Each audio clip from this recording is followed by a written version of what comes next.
ازيك يا ام؟ عامله ايه؟ الحمد لله يا حبيبي. اخبارك ايه في الساعه دي يا حاج؟ كويسه يابا الحمد لله. اعمل لك كوبايه شاي كده تدفيكي؟ انا لسه شاربه والله. قولي بس. طب محتاجه حاجه اعملها لك؟ مش عايزه حاجه من تحت. عايزه سلامتك يا احنا حبيبي. اهم حاجه راحتك يا حاج. سلامتك يا قلبي. انت نورتنا. ربنا انت يخليك. نور بيتنا.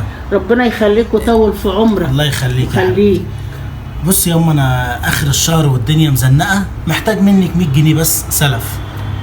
معلش يا ابني، انت ما قلتليش قبل كده ليه؟ اللي كان معايا صرفته. ما انا قبل كده انا بقول لك 100 جنيه سلف لاخر الشهر، اول ما هقبض هاجي. الف مليون شكر ليك يا حاج. ما انا جبت حاجات في البيت. معاك ما معيش. مفيش؟ جبت حاجات لاخر الشهر.